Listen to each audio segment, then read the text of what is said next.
Good evening, everybody, and welcome to another edition of Fire Up Florida. Am I fired up? Yeah, after all, I just came back from Tampa watching Miami Hurricanes. My goodness, 50-15 over the South Florida Bulls. You know what's so interesting about that game, though? Covering the Hurricanes, the Bulls are my alma mater, so it was like there's no way I was going to lose, but obviously I was there covering the Canes, and it was a pretty close affair for the first half, 22-15. All of a sudden, Miami blew this thing open due to the play of Cam Ward. With that said, this is Fire Up Florida, and we obviously talk about hockey. We talk about local hockey, in addition to the national scene as well. With that said, I want to welcome back Rod Peterson. Welcome back. Nice to see you guys. Hey, George. Is it Peterson? S-E-M? S-E-N. It's Danish. Well, if my eyes are that bad and it says M, then I need to get a new eye doctor. But Danish is one thing, right? So with that said, yeah, there you go. We'll turn it over to George. After all, Rod has volunteered to moderate for me in case I lose my voice. All right. Got to give my man from Canada a hard time. So I'm going to call him Rod Peterson, okay, with an M, okay, because that's his name for the night, because that's how he – I guess M and N are close in the alphabet. Just kidding with you. As they would say in the chat room, ball buster. Just kidding with you. I've been called far worse, trust me. Yeah, me too. Yeah, like you say, let that be the worst of your concerns. Well, we're glad to have both of you back on for another edition. So, Rob, we're going to turn the first segment over to you. I want to give us an update about the Panthers training camp insights. What do you got for us? Well, you can read about it in the South Florida Tribune. When I write my column, it'll be published in the next 24 hours, I would say. But it was nice to be in the rink, amerantbankarena Sunday. Panthers played a doubleheader against the Nashville Predators.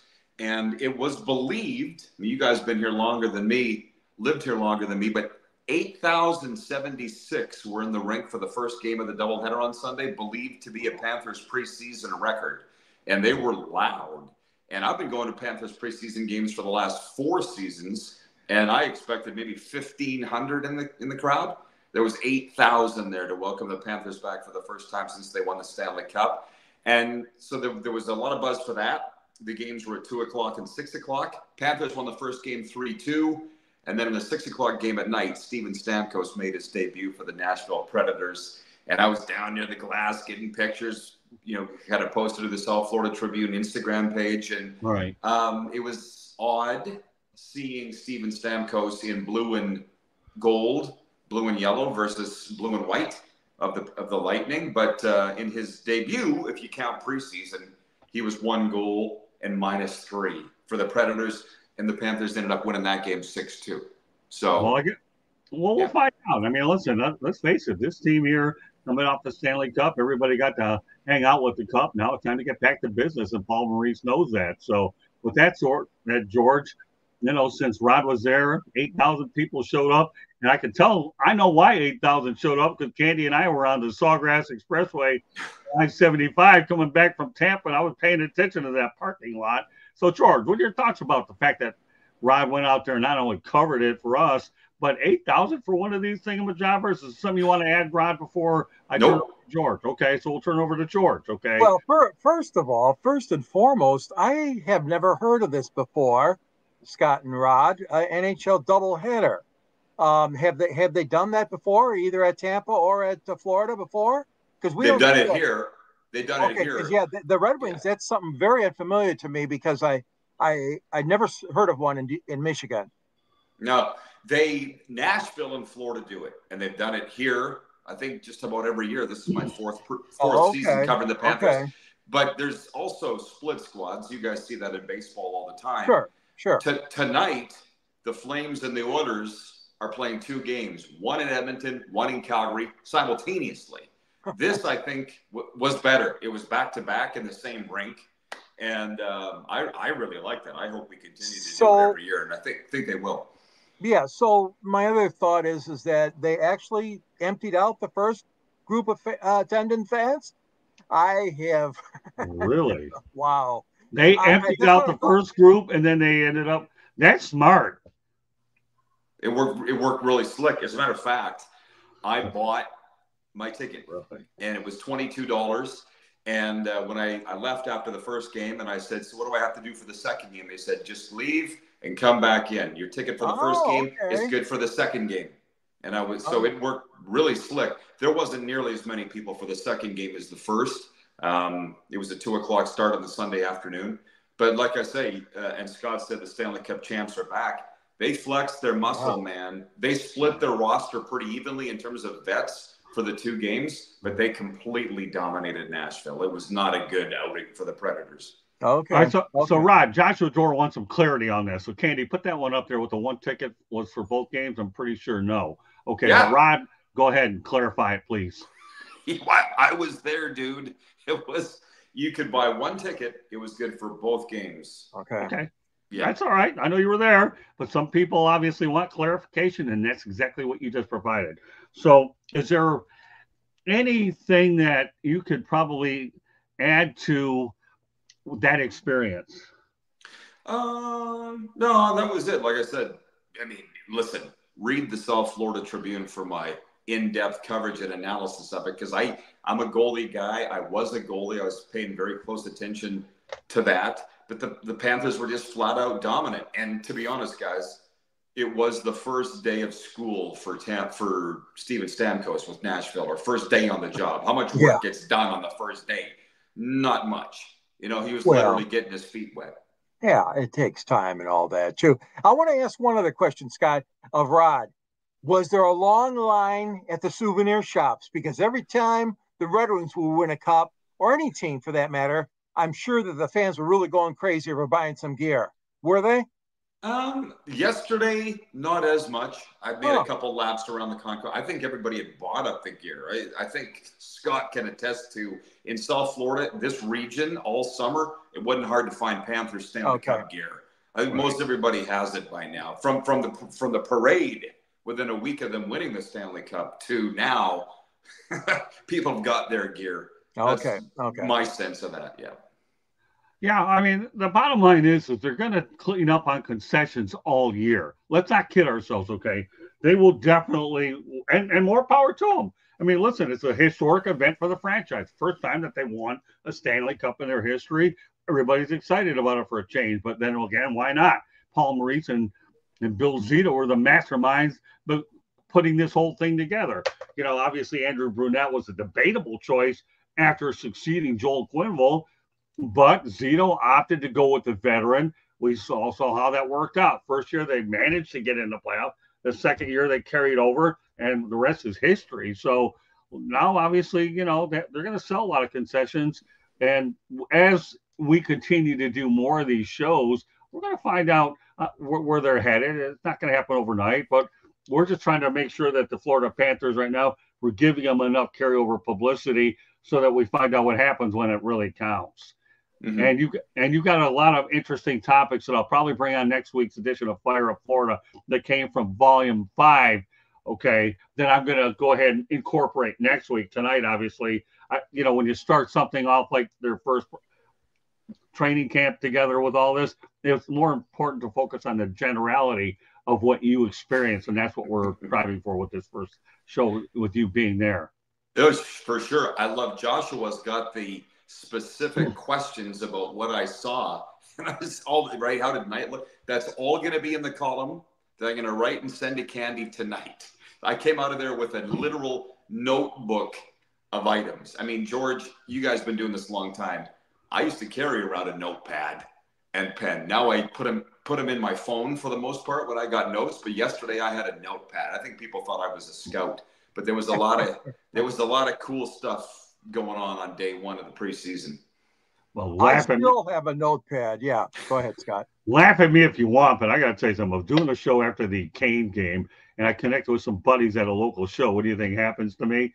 I leave my notepad there when I left, but thankfully it landed in their hands. All they got to do is mail it back to me. So I'll write my Canes and let's have a post story off of the mental notes that I have, and I have other sources to get it. But trust me, I didn't know if that was a senior moment or a Scott moment because I was riding off the energy of what we're dealing with the whole night. So, yeah, even though I made that stupid boneheaded mistake, I can promise you one thing. It will never happen again. You know why? because Candy's going to make sure of it. Yeah, she's going to have to ask you, do you sure you have your notebook, Scott? Let me just say, how many pages did you write of notes from that game? Luckily, only 3 or 4, but they were on those real certain. It wasn't a legal pad, mind you. Okay, it wasn't that. I do absorb a lot, so you can't get in my brain. That's only for the neurologist to do. Okay, and we still don't have any information about my MRIs to begin with, but we'll get it soon enough. Yeah, all I'm saying is what I would do is have him take pictures of your notepad and text them to you. Voila. Well, you know what? You just gave me an idea. If I ever be that stupid again, I'll take pictures of what I wrote in there to begin with. So you definitely contributed to the notebook portion of the broadcast. Good stuff, Mr. Peterson. So as we move on, anything else you want to add about the Panthers before we talk about Mr. Hockey? No, not at all. Other than Tuesday night, the Lightning are home. They got Carolina in there on Tuesday night. So once it starts, guys, as you know, it goes fast. These NHL seasons, they're playing almost every second night. So we're in it, man. I couldn't be more happy. Well, let me also point out a couple of things, too. When these start, the format of this broadcast will change a little bit because obviously we'll be focusing on games. But the one thing I refuse to do, and I'm too stubborn in my way, is I will continue to strive for a feature story topics to begin with, because I feel in my mind that's going to be the thing that drives the show nationally, in addition to what you're doing locally with the Cats and Bolts format. So obviously the Panthers, since they're in our backyard, our priority. The Lightning will be when obviously something comes my direction. But I want to make sure that people out there listening for the first time and watching for the first time, that while the preferences of Panthers, I'm not losing sight of our national fans by any stretch of the imagination. And I think that that's where it should wind up. With that said, we'll transition over to the next topic. We had alluded to it a little bit last week about John Beliveau and Bernie Geoffrion, but we're going to go into more detail here. Examining the career of Mr. Hockey. The top show is titled, Does Anyone Remember Mr. Hockey? Well, you know what? I'll give you a lot of reasons to remember. Number one, he was inducted into the Hall of Fame with John Beliveau and Bernie Geoffrion. We all know that Gordiehowe has a hat trick called a goal, an assist, and a fight. Okay, I can only imagine if today's players could handle him. Probably not, but that'll be for another night. But as far as he's concerned, the guy had 1,767 games played.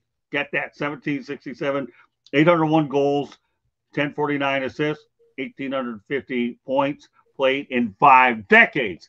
It gets better than this, okay? 23 NHL All-Star Game appearances, 4 Stanley Cup. And if you really want to go down the line, find it out there. I just whet your appetite with these numbers. So with that said, okay, Rod, what are your thoughts about Mr. Hockey? My thoughts are these. The first thing that popped into my mind is the all-time games played record, which fell 3 seasons ago when Patrick Marlowe beat him of the San Jose Sharks. And the reason that came up to me is this summer I was in Saskatchewan before you and I had ever even talked, or I'd met George and Candy. I was emceeing the Saskatchewan Hockey Hall of Fame induction banquet, which Patrick Marlowe went into. And I looked at that list of games played for the National Hockey League. The 2 names on top are Patrick Marlowe and Gordiehowe, and they're both from Saskatchewan, which is where I'm from, which is a heck of a thing. I mean, the points, the goals, all those things you talked about, the All-Star nominations, they're all great. But I'll tell you what, when you're talking about career games played, to me, that just says something else. They all say great things, but it talks durability, right? Guys, I don't know what it says, but to have the 2 being from Saskatchewan that played the most games in the NHL, Gordie said it, Patrick Marlowe beat it. That's my thoughts on that. Well, no, that's fair. By the way, for all those out there, Gordiehowe, by the way, will have a bridge opening up soon. Gordiehowe Bridge, which will connect Windsor and Detroit. Didn't know if you knew that one, Rod, but now you know. Well, the Gordiehowe Bridge. George, if anybody knows about Gordiehowe, is George Eichhorn. I can tell you, I've met Gordie a few times, and most unbelievable people that you've ever seen. And Rod, I'll give you some advice, okay? That book that you ended up that changed from my possession to yours. There's a picture of Gordiehowe and I in there with my arm in a sling, and George was actually at that game at the Pontiac Silverdome. So I had one wing and dealing with a former Red Wing, pun intended. Okay, go to the book, Mr. Peterson, look it up. Gordiehowe was in there. Okay, But that said, all right, Gordie, Mr. Detroit, whatever. What's your take on that? Yeah. Well, geez, where do I start? I mean, the Howe family. At the beginning is usually a good place. But in the beginning, God created Gordiehowe. No, in the beginning, of course, I was a fan. I wasn't in the media yet. So we had a very historic building called Olympia Stadium. And these guys won Stanley Cups. And we're talking about Gordie and Del Vecchio, Mahavlich for a while, Sid Abel, Ted Lindsay. I mean, there were so many great Red Wings, but Gordie was always number one in the hearts of Detroiters and number one in my heart as well. One of the things I went to, which is really a stretch here, but when is the last time you saw a president or a vice president go to a ceremony honoring an athlete, and yet Spiro Agnew represented President Richard Nixon, who was invited to Detroit when they said goodbye to Gordie. They had an elaborate ceremony on the ice at Olympia Stadium. And, to see the vice president there of the United States, and I was fortunate enough to have tickets to the game. It was surreal to me. It was surreal. And I've seen that at other events as well when they honor guys. But this guy was so good that he retired supposedly from the Red Wings and hockey, and yet came back, as you guys know, to play with his sons and eventually end up in Hartford, right? And play for the Whalers after the Houston Aeros.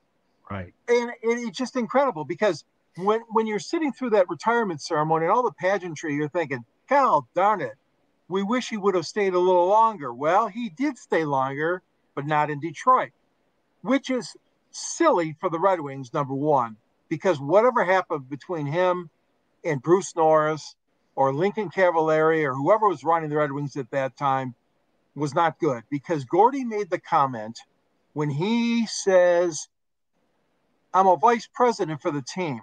It's like they threw me in a dark corner and they threw SHI on me. And you know what I mean? He felt like a mushroom, he said. I got the mushroom treatment from the Red Wings, which is just horrible because he loved being a Red Wing. He loved the fans, but management screwed up. They gave him a job that was a stupid job. And he said, the heck with this. And I'm sure Colleen, his wife, had a lot to do with it. But anyways, those are a couple of my memories, Scott. Great guy. Like you said, a great person to interview. Always joking with us in the press, in the media center or the press room. He was just a great guy to have around, even after he left hockey. Yeah, my dealings with Gordie Howe have been nothing but pleasant. I always regretted never getting a photo with Al Kaline, but I also had to be careful that when you're covering an event, you cannot cross that line about taking photos with these people, and you have to be careful. If they catch you, you lose your credential. And will I ever put myself at risk? No way. I mean, let's face it, Rod. There's a fine line between ethics, right? Where you have to do your job because that's what we're there to do, and take photos. Now, if somebody's turning their head, well, it is what it is. But I'm not endorsing that behavior on this show by any stretch. Gordie Howe is unbelievable, and I'll always wonder whether or not a lot of his records could have been broken had today's hockey players played in the original six era. We're not going to comment on that tonight in an effort to stay on track, but that is a topic that we're going to focus on down the road. But I just wanted to celebrate Gordie Howe tonight, since we had an opportunity to celebrate Bernie Geoffrion and Jean Beliveau before. And we all know that with Gordie Howe's bridge, Rod, opening up pretty soon, that it's a good opportunity for us to get the guy in there. So, and I'm going to tell you, for a lot of Panthers fans, I'll never forget when I had George Richards on the Motor City Mad Mouse show. Hey, he loves the Red Wings, George Richards, and he wasn't shy about showing his programs in Detroit. So, but again, Gordie Howe is Gordie Howe, and I don't think a lot of his records would have been broken had there been more physicality in the game. That's subject for another night. But, with that said, so we're talking about Gordie Howe, I don't think that there's a better way to transition to this topic. And then after this topic, we're going to have Candy give us a station break. And this guy here took a page out of the Johnelway book. The retirement. And this was actually in Rod's column, by the way, on September 3rd. So if you have an opportunity to go to South Florida Tribune, Rod Peterson has his own separate drop-down box. You can see all of his stories because they're dynamite anyways. This guy is one of the finer writers, but I'll tell you what, his hockey stuff is definitely worth a read. But we're going to talk about one of the ones that he mentioned on September 3rd. The retirement of 36-year-old kyleokposo, the St. Paul, Minnesota product, was acquired by the Florida Panthers at last season's trade deadline from Buffalo and suited up for 17 Stanley Cup games, notching 2 assists. The hard-nosed player has appeared in 1,051 NHL games with 614 points. So I guess the main thing is, if you're going to go out there and take the Johnelway way, meaning going out on top, Rod, tell me what you think, okay, in terms of Kyle's next move. Do you think he's coaching material? Do you think he's front off? Floor's yours. You know, it's funny you asked that because he's in South Florida now. The keeper of the cup, Phil Pritchard, you guys know him. Right. The steward of the cup is here until October the 8th. And he was golfing this week with Kyleokposo, Sam Reinhart, Matthew Tkachuk, and there was a fourth. And so Okposo announced his retirement, which is going in this week's column. He announced it within the past week. So as you say, he's going out a winner. I'm hoping to get an opportunity to interview him and ask him that, because I'm not sure that he knows what he's going to do. Right. And to be honest, I think he could still play. You mentioned 1,051 games. That's a lot, but there's guys that have played more. I'm not saying he doesn't want to play. He's retired for a reason, but he's here in South Florida. Doesn't sound like he's doing anything. It doesn't sound like he's going anywhere other than golfing. And let's be honest, guys, this is the greatest era to be a pro athlete, like a major league pro athlete. You didn't have to work. Right. So my guess, after a real long NHL career, he might not do anything for a year. That's the sense that I'm getting. What do you think, George? Well, I think that if he was very well liked by the organization, take a look at how many guys stick with the organization. And, again, I use Detroit only because of a reference point. A guy like Chris Draper, Yari Fisher, there's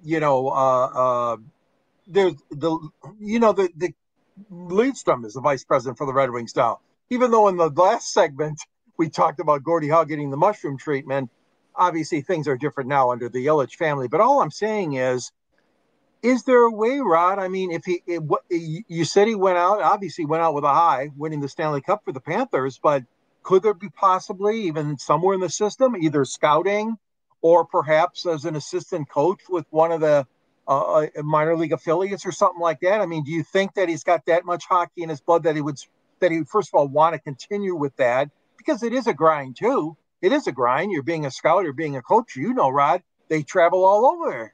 Yeah. But that's what came to my mind. I mean, if he really likes the sport and he's going on a high note, I mean, Panthers or maybe even another team, but could there be some job for him in that line of work?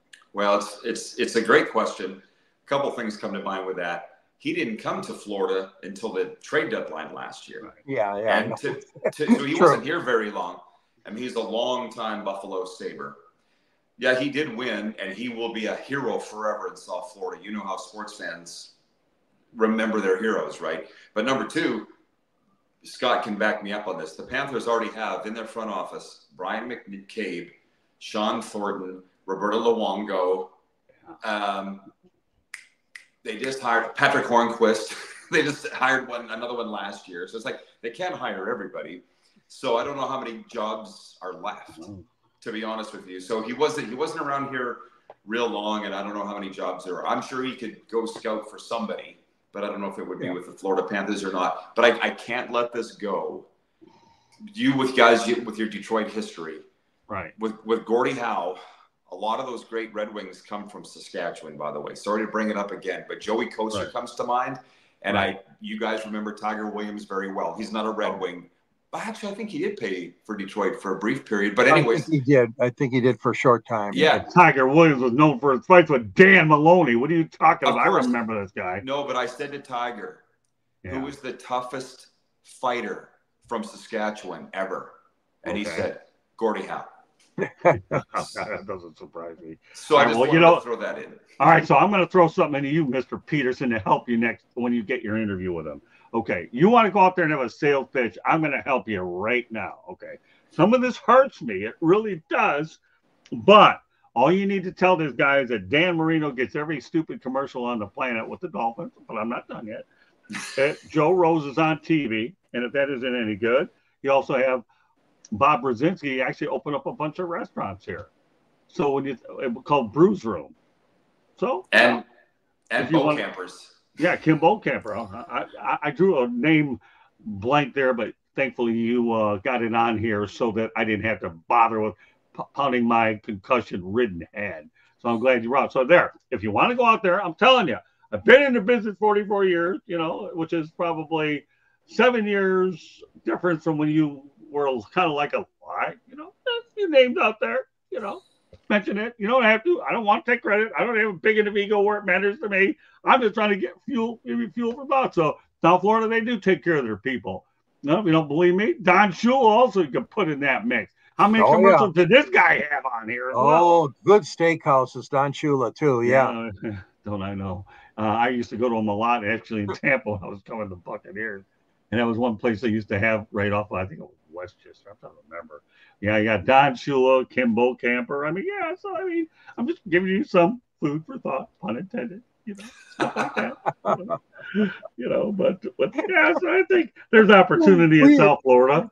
We had a goalie. You guys remember this guy, of course, Eddie Giacomin. And Eddie Giacomin, after his Detroit career, stayed in Detroit. And like Scott says, he opened up a restaurant in Detroit, Eddie Giacomin. So, yeah, that's not a lot of guys are doing that, it sounds like, down there in South Florida. Yeah. Yeah, don't worry. South Florida, you know what? We can always kid around with South Florida because their fans are a little on the fickle side, when they don't support. But let me tell you, there's one thing about this market they do take care of in their own interesting way.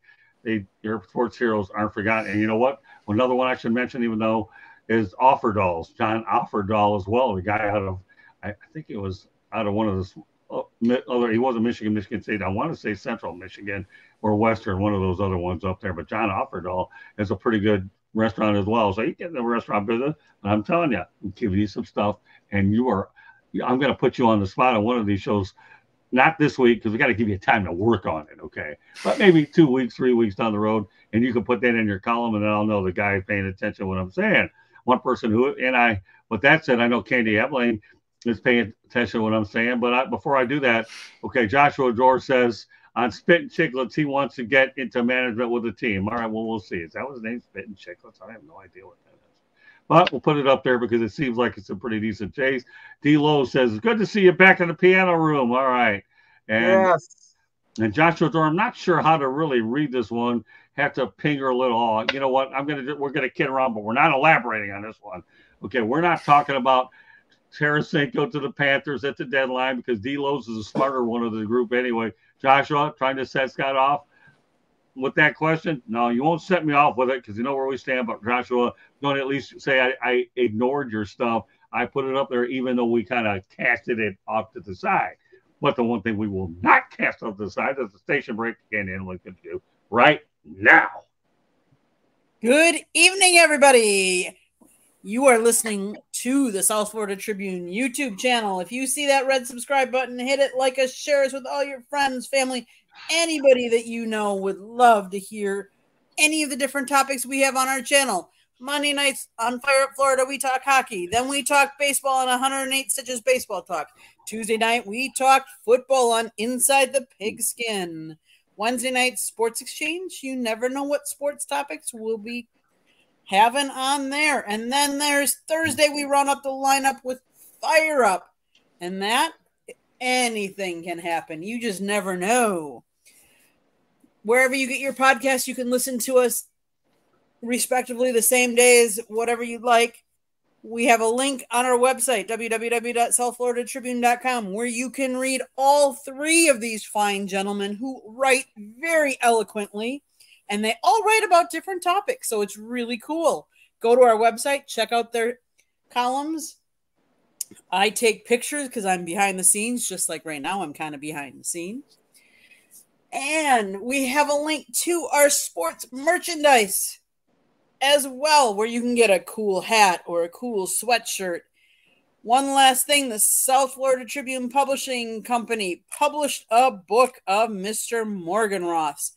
It is Lessons from the Microphone, tuning into the enduring wisdom of visionary leaders. Scott wrote the book. George wrote the foreword. Go get it. Amazon, Kindle, Barnes & Noble. Last but not least, if you want to sponsor this show or any of our shows or advertise, I'll gladly read your advertising. Call Scott 954-304-4941. If you missed any of it, it's scrolling on the bottom, or hit rewind, and I'll be back later to give you more it again. Thanks, guys. Back to the program. All right, so we're on the superstar theme, right? Well, we're going to go ahead and stay with it. Connor McDavid is within reach of the 1,000-point mark. He has 982 in 645 games. My goodness. Okay. And to me, that's just unbelievable, and he can become the 5th player in NHL history to record 1,000 points in fewer than 700 games, following Waynegretzky, mariolemieux, Mike Bossy, and Peter Stastny. All right, Mr. Peterson.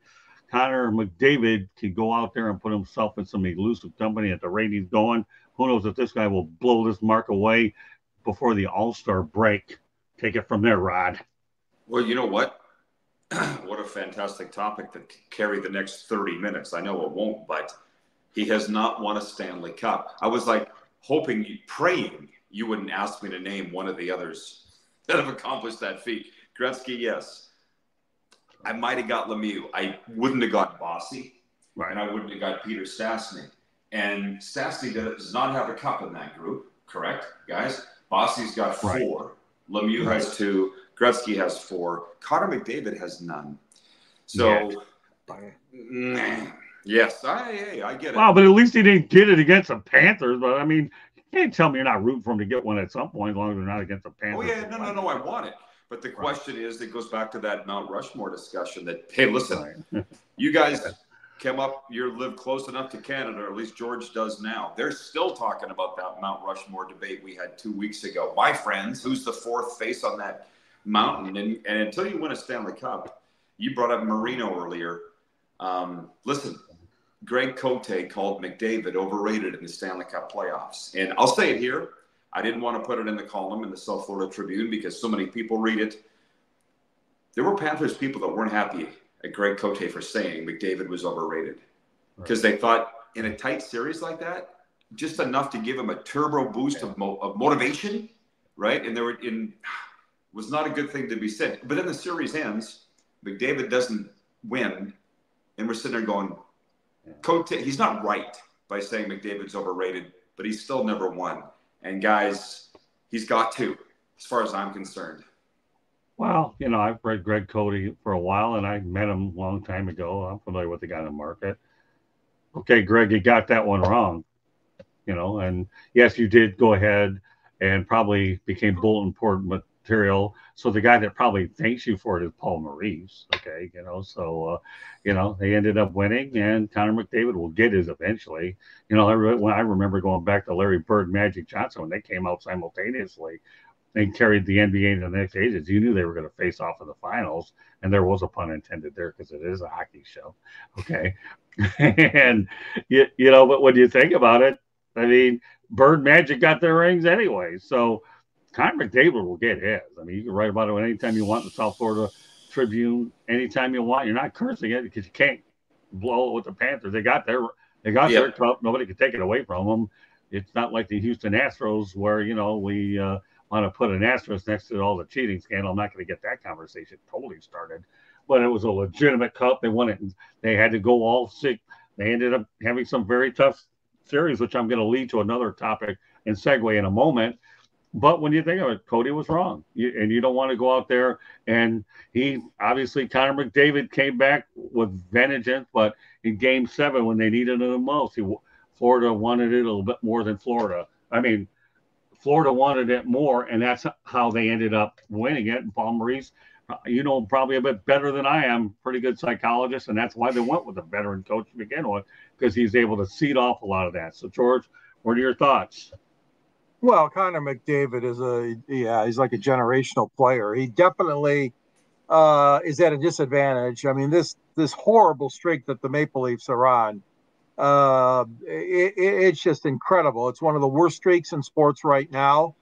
And I feel sorry for the guy. I really do, because they have built a team around him, and he's been just a tremendous athlete, great player. I'm sure a great teammate in the locker room. And you just hope he doesn't fall into that infamous category, like we talked about earlier, of never being able to win a cup or whatever sport it is. Ernie Banks comes to mind. Mr. Cub never won in the World Series. And the list goes on and on and on. But the thing is that he's young enough. And you're right, Scott. He is going to break that. He's going to join that elite group sooner rather than later with his total points. But this guy really needs to win. And so does Toronto. I mean, whether you like them or not, they're one of the original six. They're an institutional team, just like Montreal is in Canada. And I really hope that he gets one. If he doesn't, though, he should keep his options open for going somewhere else. It happens all the time in sports. We hate to see it happen a lot of times, but he has to keep his options open to go. Yeah, good point. I'm glad it was interesting, Rod. He does bring up the Toronto Maple Leafs. I think the last time they won it was at 67, 68, then in the late 60s. Montreal won it. Montreal won it, what was it, 93? And the Canadian drought has gone in excess for a few decades now. But I don't think Connor McDavid's going to fall into that trap. I really don't. He got to sometimes what happens with great athletes is, we get so close and we taste it, and then what happens the next year? Now, the only question that you have in Edmonton, and you know what? You being a Saskatchewan guy and myself not, okay, will the Edmonton Oilers, Rod, be able to go out there and surround him with the players so he doesn't become a Dan Marino? That's a big question I'm going to hit with you. Let me just, one last thing I want to mention is this thing I talked about here. He's going to get that 1,000 points, I predict, by the All-Star break. Go ahead, take over, Ryan. I would probably have it by Halloween. Yeah, right. So it was like 18 points shy, right? Didn't you say 982? Well, let me look at those numbers again. Yeah, 982 is right. Yeah, only 18. Yeah. So I think Halloween's more realistic than the All-Star break. God, barring injury. I love the discussion that we have on this show, the three of us, on like roster construction and just the way the Oilers are doing it. They're paying McDavid big money. They're paying Leon Draisaitl more money. Draisaitl just signed the extension a couple of weeks ago. So they're putting the eggs in two baskets. Whereas we talked about Sidney Crosby taking less money in Pittsburgh to distribute more money around. Just a different way of doing it. Now, somebody, since I've come back to Florida within the last month, said, does it mean as much now to win a Stanley Cup as it used to? And I'm like, it's haunted me ever since I heard it, because it's like, it should mean more now. You know what? It should mean more because it's harder to do. When we talk about Marcel Dion, yeah, he never won. He is the Marino of hockey. I think you guys would agree. Yeah. But it's like comparison, right? But in the 80s, there was 21 teams. Now there's 32. Soon, apparently, to be 34 is what they're talking about. So you're saying, will the Oilers win a Stanley Cup and do the things to get him a cup? Boys, there's no guarantee. He'll play probably 10 more years. At least he's 28. Sid just signed a new deal and he's 37. So let's just say he's got 10 to 12 years to win that elusive cup. I don't know. I'm with George. He's probably going to have to win it elsewhere. Yeah. Yep. Yeah, you know what? That makes three of us. Unless Stan Bowman's got something going up his bag of tricks we don't know nothing about, but we'll address that in future shows. And I'm glad, Rod, that you mentioned the expansion. Please remind me later in the three-way chat that we have, going on amongst the three of us, to incorporate that pretty soon, because I think that's something that's we'll talk about tonight. I wanted to focus the efforts on the Panthers training camp as well as some of these other topics that are interrelated. And speaking of interrelated, now I'm going to segue over to the next one, and that's this. Okay, the Panthers are familiar with this guy. Okay, he was part of the road to get to the Stanley Cup. New York Rangers goaltender Igor Shesterkin won't negotiate an extension with the team during the regular season. He's in the last year of a 4-year contract, which carries an annual cap hit of $5.66 million. The Moscow native leads the NHL in wins, okay, with 109, save percentage at 921, won the Vezina Trophy in 2022. So I have a question for both of you, okay? Is it a mistake by the Rangers who have not reached a deal thus far? Rod, go ahead. Well, the way you read that, you said Shesterkin would not negotiate during the season. That's right. I'd like to think that they tried. You know, listen, it was funny because last night at the Panthers game, I was sitting beside a guy in the same row. We were talking about the best goalies in the NHL. And he just goes, he said Spencer Knight, who was in the goal at the time, he's like, he's an NHL caliber starting goalie. And I said, yes, but he ain't going to play ahead of Bob, Sergei Bobrovsky. And I said, you know, who do you think are the best goalies in the NHL? And this guy knew his stuff. He had a New York accent. He goes, Shesterkin, Bobrovsky, Vasilevsky. 3 Russians. I was just talking with Serena about it today, how good Shesterkin is. He was a Vezina winner 2 years ago, as you said, finalist last year. I don't think he's going anywhere. I really don't. When you're top 3 goalie in the National Hockey League every year, if they win a Stanley Cup, he's going to have a big part in it. Did they make a mistake? I'm sure they tried, but he's probably looking at the money going, the longer I wait, the more my price goes up. That would be my guess. Fair. All right, George. Well, he's 28 years old. Yeah, and he does have some leverage right there. You're absolutely right. Rod and Scott, he won 36 games this past season, 37 the year before, and 36 2 years ago, for crying out loud. I dare you to find somebody as consistent. I mean, this guy he's the real thing. He's the real thing. And you nailed it. He's going to go out and he doesn't want to be bothered during the season. I've heard this before, but heck, sometimes it works out better for the players and their agent because, like you said, he will be able to have a better chance at more money instead of rushing into it right now. But yeah, I admire him. I mean, he's a great goaltender. And like I said, look at this consistency. 36 wins, 37, 36. I mean, you can't get much better than that. But again, they haven't won a Stanley Cup. We heard that refrain earlier. So the Rangers obviously need to keep this guy. I agree there's other great goalies, but this guy, I really admire him. He's an all-star in my mind, and he's probably making a smart move money-wise, like you said, to hang out a little bit longer for that contract. Well, the only reason I bothered to watch the Stanley Cup playoffs since the Wings weren't in it was because of the Panthers in the first place. But here's the kicker, okay? I paid close attention to the Boston series, but more so the Rangers. Because Shesterkin was, to me, he was on his head making saves I couldn't believe a goaltender could make. Yeah. But here's the bigger kicker. Find me a market that can pay you better than the metropolitan New York market. Do it. Because I'll tell you, the Rangers are stacked with money, a lot of it. The Yankees rarely ever lose players to money. And when they did, Robinson Cano, how was his career when it was over with? It went down. And I'm talking sinkhole style. It went down. He was never the same player because the New York team, to their credit, can go out there and surround you with supporting cast that have bigger TV deals anyways compared to anybody else in the United States or North America. So the Rangers will afford him. The question is, how much are they going to have to pay? Are they going to catch him when he's had a tough year, or are they going to catch him when he's depending on what his value? Another thing that nobody really foresees is what about what all the goaltenders are being paid, and he may want to go out there and see what the market is based on the other goaltenders. So there's a variety of factors. The reality is he's not leaving New York, and if he plays it out, maybe Bobrovsky may want to go ahead and retire, and who knows, maybe billzito will reach into his checkbook. Is that a far-fetched possibility? I don't know.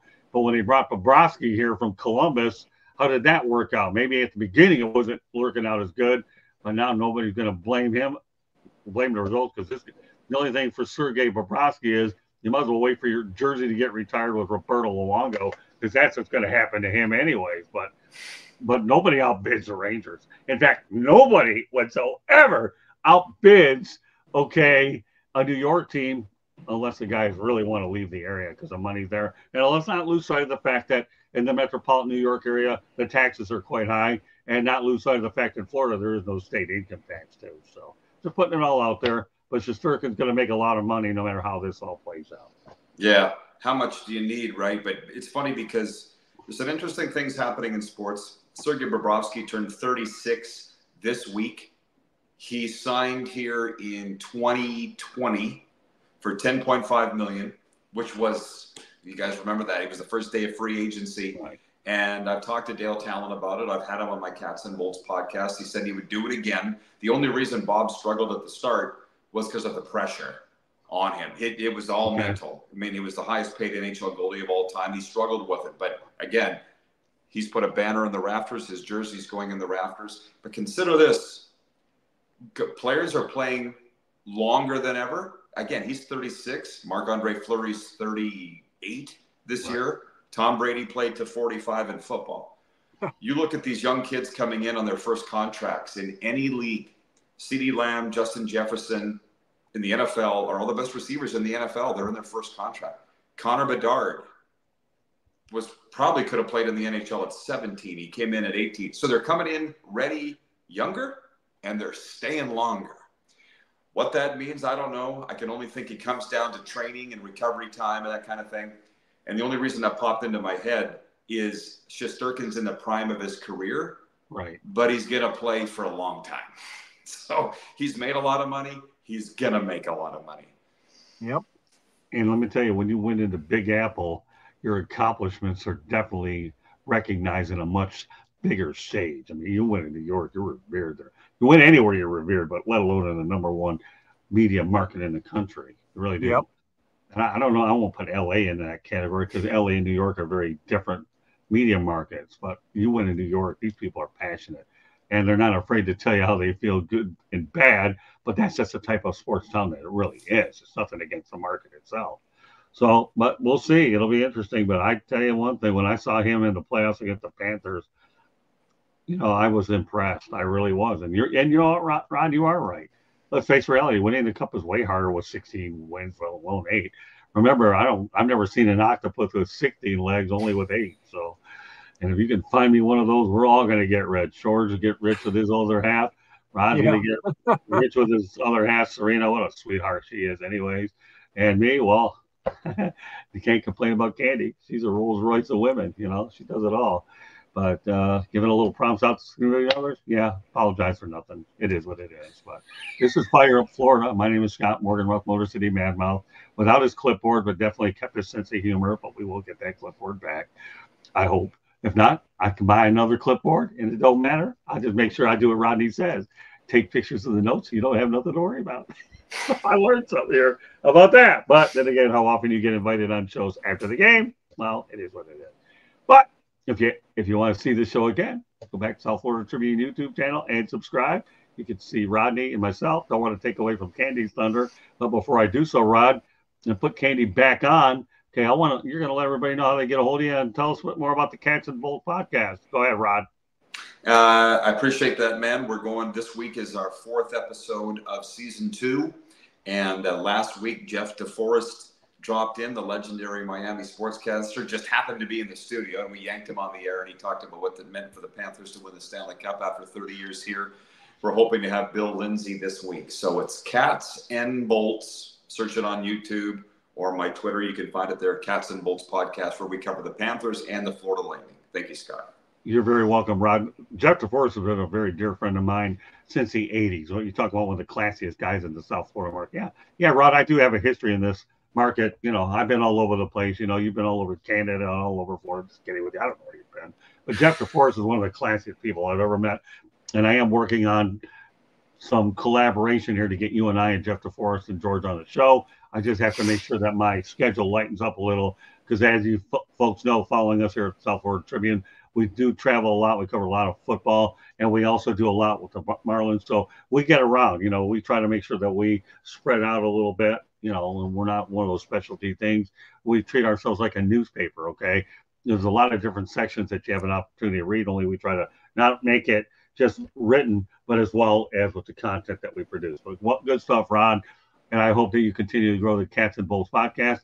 And I know the Florida Panthers will definitely be appreciative of the coverage that you give them. They should be. They ought to be thankful they got a guy like you working diligently to promote them. And we feel very fortunate that we've partnered up with Cats and Bowls, you and Serena, to try to help grow your platform, in addition to making it the ultimate win-win situation for both sides. And don't kid yourself, folks. There will be a time when I come out of the man cave that I get out there and surprise Rod. You can yank me and tell me anything you want before and after how good, bad I am, and I'll stand there and take it and still keep talking. And I'll just make sure you need earplugs before it's over with, so don't worry about it.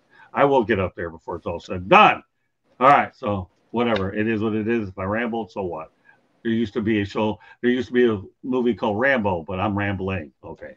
But that said, get that. Don't worry about it. Think about it. George Eichhorn, how can they get a hold of you? Oh, they can follow me on the South Florida Tribune. I run right under the Motor City Tribune heading. At the end of my column is a link to purchase my book, which came out several years back, called Detroit Sports Broadcasters on the Air. And Rod and Scott, you remember these names, don't you? Bud Lynch, Bruce Martin, and now we're blessed with Ken Kal and Ken Daniels. Great broadcast hockey history in Detroit. And there's also Dave Strader. How can I overlook David? I'm sorry, the late Dave Strader. Great job working for the Red Wings and Adirondack before that, I believe. So there's a link to my book. You can find me at Yahoo, at gicorn@yahoo.com, on Twitter or X at SandGSports, just like it sounds, 99. You can follow me on Instagram also, and follow me here on this great show, Fire Up Florida. We got the 108 Stitches. I'm part of the Sports Exchange. It's been a real fun ride for a guy I've worked with and next to for almost 45 years, Mr. Scott. He's in the book, too. Thank you, George. Also, I should point out, Dave Strader actually spent a year with the Florida Panthers as their broadcaster. I don't know if you knew that, Ron. No, I forgot that. Yeah, he was here, I think, for 1 year. But Dave Strader is well known for not only what he did with the Red Wings, but he was a big national force as well. Yes. So unfortunately for Dave, he passed away of cancer. But I actually met him with him, and who's the other guy from Little Caesars? So we spent time with him downtown when I was taking a job in North Carolina in the sales, and it was unbelievable. But Dave Strader, actually, look it up, folks, actually served as a broadcaster for the Florida Panthers. I'm not going to sit here and beat my head up over what the arena was called back then, because it doesn't matter. But he did serve as a voice for the Florida Panthers. So that's it. Candy, take over. If you see the little book up in the corner here, that's the book that George wrote. There's a picture of it up there. And then if you want another great read, you gotta go get Scott's book. Both of them are look how big his book is compared to mine. Yeah, but this way I can have both of them up on the screen at the same time, George. No, you're doing fine, Candy. Scott wrote Lessons from the Microphone, Tuning in the Enduring Wisdom of Visionary Leaders. And George wrote the foreword in that book too. So you gotta go get both the books. Amazon, Barnes & Noble, Kindle, Apple and Google Books. It's also, there's a link on our website to both the books, www.floridatribune.com. You can also go purchase any kind of merchandise, go see the great content that all three of these fine gentlemen have submitted and are up on our website. I take pictures. I'm more behind the scenes, but I do have to say thank you, Scott, for the compliment. Rolls Royce, I'll take it. I appreciate that.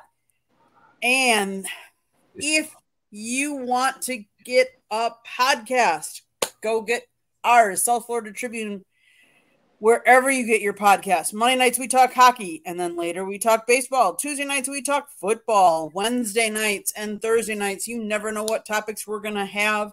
Typically Thursday nights we're going against the NFL, so a lot of times we give you updates so you're not missing anything. So tune into us on Fire Up. Wednesday nights is Sports Exchange, where you just never know what we might be talking. We've talked about hot dog eating contests. We've talking about NBA. We've talked MLB.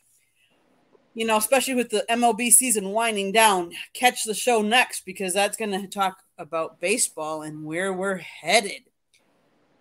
You can also catch Scott does one-on-one interviews, and lately he's been doing a show with George on nofilter.net called the Motor City Mad Mouth Show. Typically that's Wednesday nights. Plus on our YouTube, channel. If you have not subscribed, please do so. If you like Hurricanes football, you can hear from all of the Hurricanes press conferences after their games, including, and I don't know if I should really be saying this out loud, but right now I would say he is a Heisman candidate. Cam Ward is up on our channel, so go see what comments he's been saying after each of the shows. And his coach, Mario Cristobal, who thinks the world of him because he's just playing lights out. Go to our YouTube channel, subscribe, get updates. We put updates all these shows and then all the press conferences from the Miami Hurricanes football team after their games, their press conferences. If you'd like to advertise or sponsor a show, call Scott, 954-304-4941. Don't miss an opportunity for me to be reading your ad out loud. Back to you, Scott. All right, Rod and George, and especially you, Rod. One thing you might want to add to the Cats and Bolts podcast, I'm going to mention it right now.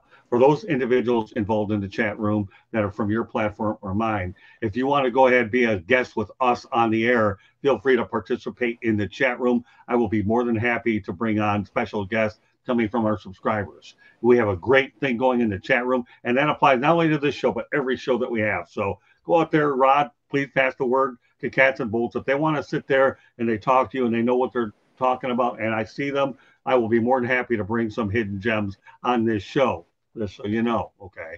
We've covered a lot of ground tonight. Our goal is to make these shows as entertaining and informing as we can. There's no question that George and I and Rod have done that tonight, and I'm really proud of both of these guys for the efforts that they have put in tonight, as well as the effort in the chat room. But with that said, okay, we're always looking to get better is what we're looking to do. 108 Stitches Baseball Talk will be on at around 9 o'clock Eastern time. So obviously we have a lot of things to go. The show is going to be evolving and changing a lot. So, you know, right when you think we have one format, I'm going to find ways to keep it interesting and real. And that's exactly what we're striving for. So Rod, nice job. Okay, look at this show because you can frame this one. Okay, Rod, and all the other ones that we're going to, not that the other shows were, but this is one of the most detailed shows we've had. And my goal is to keep them as detailed because our fans deserve that type of detailed information to make it worth a watch, considering all the competition there is out here to do these types of shows. And I want to make sure that everybody has an opportunity to comment, and we'll do everything we can to bring them on the show. So once again, great job to my crew, George Eichhorn, Rod Peterson, okay, with an N next time, not Sem, S-E-M. And when he looks at it, I like to kid around with Rod because he's the nicest guy on the planet. No big deal. But Rod does have one homework assignment before we leave tonight, that he has to go in that book, whether he reads or not, and take a look at that Gordie Howe picture in there with me in a sling. I know that it's going to be hard for you to let your fingers do the walking and look at Gordie Howe with me with one wing instead of a bunch of them. So, and no, I'm not going to go out there and sing because otherwise I'll be breaking some Memorex classes. Don't think that. I'm not one of those, not American Idol, none of that business. I am what I am. Draw your own conclusion. So with that said, we'll see you next week, same time and same place on Fire Up Florida. Thanks everybody for joining us, and we will catch you the next time. Good night, everybody. Have a great hockey week.